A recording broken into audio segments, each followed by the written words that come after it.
2 Samuel 3. Dugay ang gubat tali sa banay ni Saul o sa banay ni David. Nag-anam o kalig-on si David samtang nag-anam o kahuyang ang banay ni Saul. Natawo kang David ang mga anak nga lalaki didto sa Hebron, si Amnon, ang unang anak niya kang Ahinoam nga taga Jezreel, ang ikaduha mao si Keliab, anak ni Abigail, ang byuda ni Nabal nga taga Carmel.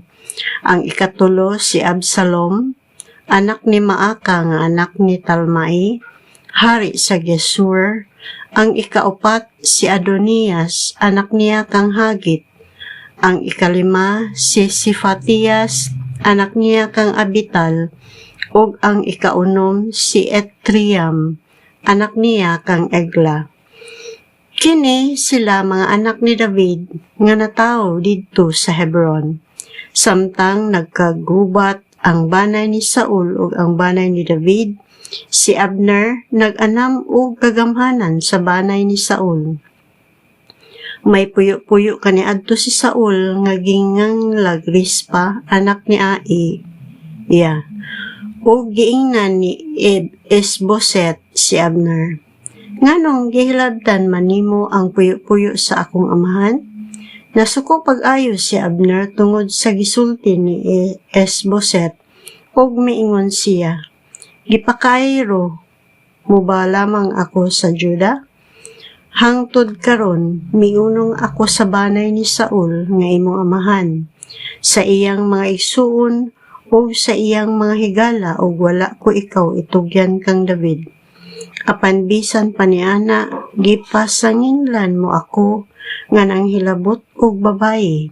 Silutan unta ako sa Dios kung dili ko buhaton alang kang David, ang gisaad sa Ginoo kaniya, nga mao ang pagtugyan sa gingharian gikan sa banay ni Saul ngadto kang David aron siya nay maghari sa Israel o sa Juda gikan sa Dan ngadto sa Berseba."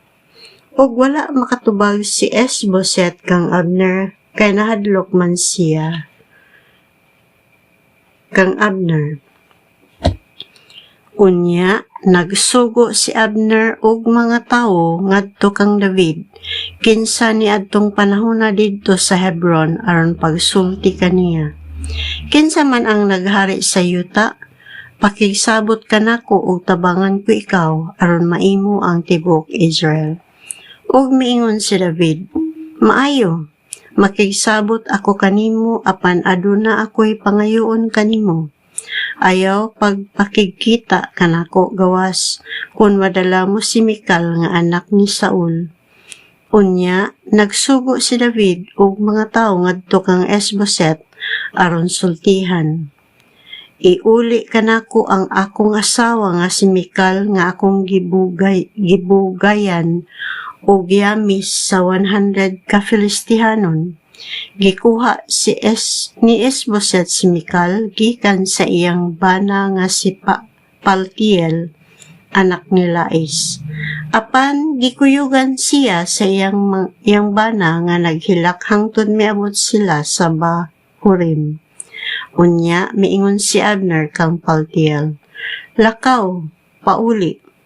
Sa pagpakigsabot ni Abner sa mga pangulo sa Israel, giingnan niya sila, "Dugay na kamong nagtinguha nga si David maghari kaninyo. Mao na kini ang higayon nga matuman ang inyong tinguha, kay nakasaad man ang Ginoo kang David sa pag-ingon, luwason ko ang akong mga tawo sa Israel, pinaagi sa akong sulugoon nga si David. Luwason ko sila gikan sa mga Filistihanon o sa tanan nilang kaaway." Gisultihan usab ni Abner niini ang katawhan sa Benjamin ug unya miadto si Abner kang David didto sa Hebron aron sa pagpahibalo kaniya sa tanan nga gikauyunan sa Israel o sa banay ni Benjamin. Sa pag-adto ni Abner kang David didto sa Hebron, kuyog sa 20 kasakop niya, nagbangkite si David alang kang Abner o sa iyang mga tao. giingnan ni Abner si David, "Tigumon ko ang tibok Israel, alang kanimo, kamahalan. Aron makikisabot sila kanimo ug aron maghari ka sa tibok Israel." Busa, gipapauli ni David si Abner, ug may pauli siya nga malinawon. Unya, miabot ang mga sakop ni David, pinanguluhan ni Joab, gikan nga nanulong og dala ang ubay-ubay nilang nailo gikan sa mga kaaway. Apan wala na didto si Abner kay gipapauli naman siya ni David nga malinawon.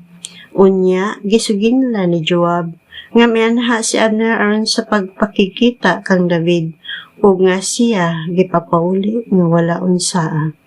Unya, giadto ni Joab si David ug giingnan, "Unsa man kining imong gibuhat?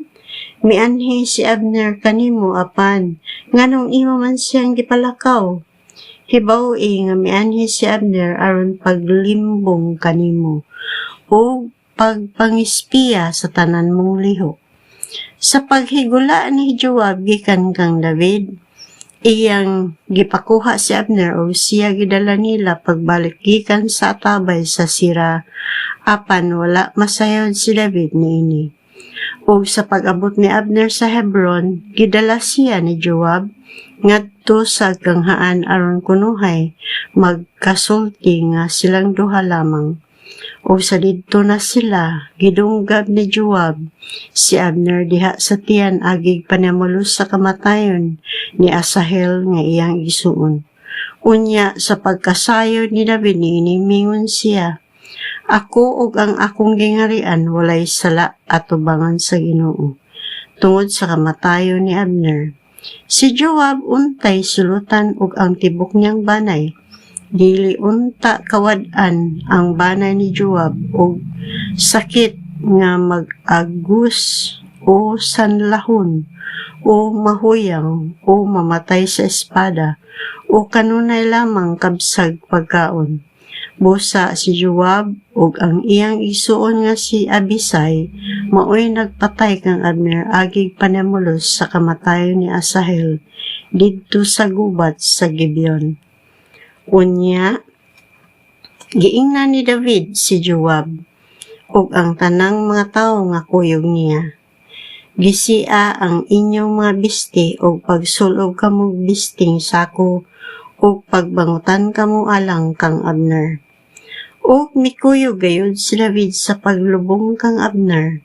Gilubong nila si Abner didto sa Hebron.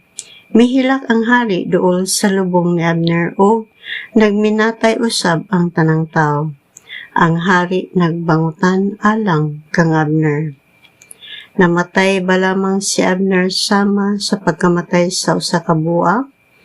Wala gapusa ang iyang kamot. Wala hikti ang iyang tiil. Sama sa pagkapukan sa usa ka tawo atubangan sa mga daotan. O nagminatay na usab ang tanang mga tawo tungod kaniya. Unya, gialam-alaman si David sa tanang mga tawo sa pagkaon sa dili pa mosalop ang adlaw. Apan nanumpa hinuon si David nga nag-ingon, "Silutan unta ako sa Dios kung mukaon ako pan o bisan unsa sa dili pa mosalop ang adlaw." Og nasayod niini ang tanang mga tao og nalipay sila niini kay ikalipay man nila ang bisag unsa nga buhaton sa hari. Busa nasabtan sa tanang tao sa Israel niadtong adlaw nga dili kabubuton sa hari ang pagpatay kang Abner. Og giingnan sa hari ang iyang mga opisyal, "Wala ba kamo masayod nga napukan karong adlaw ang usa ka prinsipe og dakong tawo sa Israel? Ug luya ako karong adlaw bisag hari ako nga pinili sa Dios. Bangis ra kaayo alang kanako kining mga anak ni Seruia. Panimaslan unta sila sa Ginoo sumala sa gidak-on sa ilang sala."